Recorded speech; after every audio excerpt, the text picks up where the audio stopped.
I hope you got something good to eat tonight. Hi, Mom.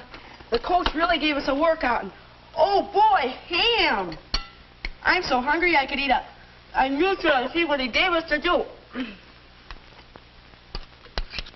Chuck. Huh? Could you serve yourself in a less athletic manner? Oh. Is this better? Chuck. At least you could manage to be on time. After your mother goes to all the trouble to prepare a fine meal, it's only common courtesy, Chuck. I know, but I couldn't help it. I was late home from school. Never mind. He did wash up and brush his hair. By the way, Chuck, I saw Barbara's mother downtown. That's quite a supper party she's planning. Is it this Friday? I'm not going. Why not? Do I have to have a reason? But all your friends will be there. Come on, not... Chuck, don't talk with your mouth full.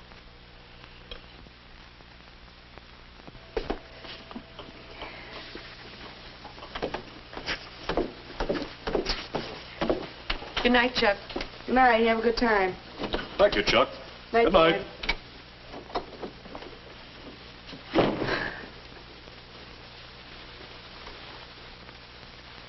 Oh, who wants to go to a supper party? You do, Chuck. Huh? Who are you? We're looking into the future, Chuck. I am the young man you are going to be in a few short years. Well, if you say so. And take it from me, when we're my age, we won't be turning down invitations. Maybe not. Tell me, why aren't you going? I don't know. I do. You're worried about not doing the right thing. Your table manners. Now you're talking like Mom and Dad. Look, you may not care much about table manners now, but when you grow up to be me, then you'll care. But why? Why does it matter? For several reasons. Look, maybe I can show you. Let's imagine the family at dinner with nobody minding his manners. Not very pretty, is it? Each person busy feeding his face, showing no consideration for the others.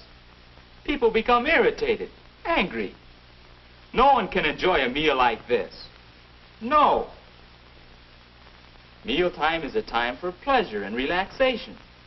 It's the best opportunity the family has to talk together, exchange bits of news, make plans. When everybody eats properly, the meal goes better, and everybody has more fun. What's more, when we relax and enjoy ourselves, we digest our food better. And ask your doctor if that isn't important to your health. But there's more. What's that? How long now before you'll be going out to make your own way in the world? Not very long, I guess. And whatever you do, wherever you go, you'll want to put your best foot forward. Here, let's try another trick. Let's change that to a table in a restaurant. You're taking a girl out to dinner. To make a good impression, you must know what to do. Who seats the girl? When you sit? How to order your meal? Of course, the girl wants to know these things too, in order to show herself at her best. Then you must know how to eat your meal. And the only way to have good table manners when you want them is to practice them regularly at home. Get in a habit of eating properly, so it just comes naturally. Or take another case. Say you're having lunch with your boss. Say he's thinking about somebody to fill a good position that's opening up. Well, put yourself in the boss's place.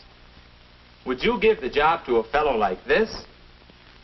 Or to a fellow who thinks that table manners are silly?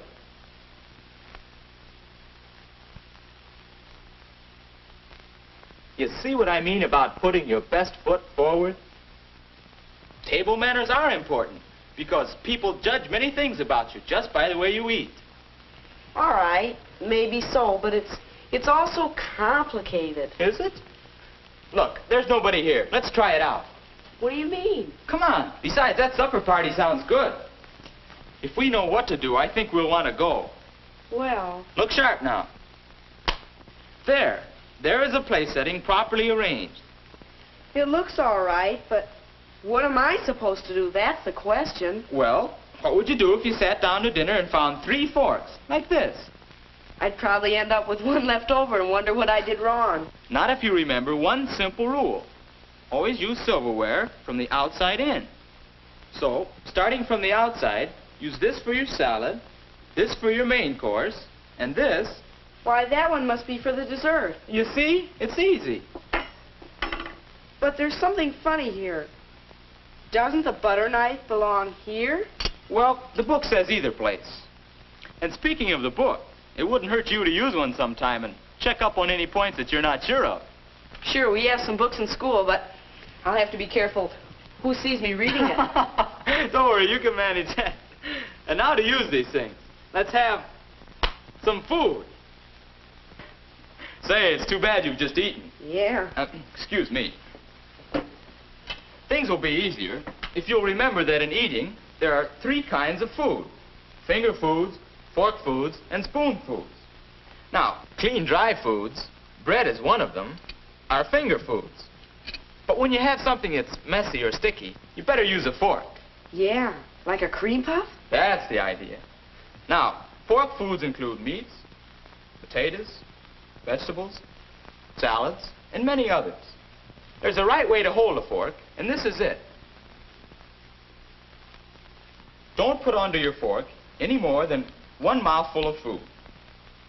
Oh yes, after you've placed food on your fork, if you decide to talk, lay it down until you're ready to eat. It looks better. And this is the way to park a fork, after you've used it. Not propped up on the edge of the plate, huh? That's the idea. Here, now you try it. Okay. Now with some fork foods, we need a knife. Let's see how you use it. The folks say I do it wrong. Hey, that's not only the wrong way, it's the hard way. Here, try this. Put the ends of both the handles in the palms of your hands, like that. Hold the meat with your fork and cut the meat. Don't tear it apart. Say, this is better. You see? Good table manners are just common sense. Is that right? Yes, that's the way most people in America handle their knife and fork. We don't have to worry with the European method. But now, after you've finished eating, I have. you place your knife and fork this way to show that you have finished. But what about spoon foods? Oh, yes. All right. How do you manage soup? Hi, you don't fool me on this one. You never tip the bowl, and you dip the soup away from you. Not too much in the spoon, and you eat from the side of the spoon. Precisely. And now, would you care for some turnips? Oh, turnips. You know I can't bear... no thank you. That's the idea, Chuck. Courtesy, consideration for others, common sense. That's what table manners are.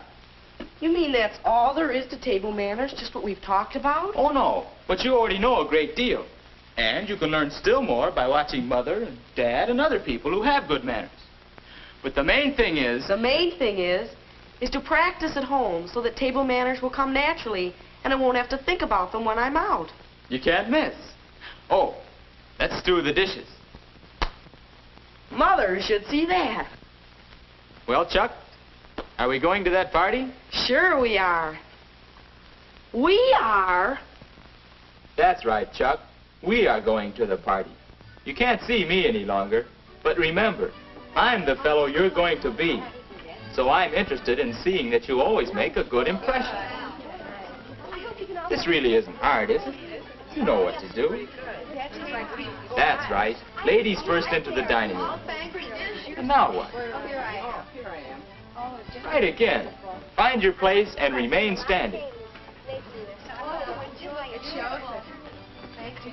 Were you in science when the white mice got loose? Oh, I remember that. I was... Oh, yes. You see, Chuck, it's easy to do the right thing if you remember courtesy, consideration of others, and common sense. You didn't have to get up on Oh, the table. goodness. They were about this small, like confident. Oh, it was good. And also remember, you're here not to see how much or how fast you can eat, but to have a good time.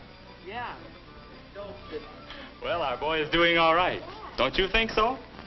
Don't you think you can do the same?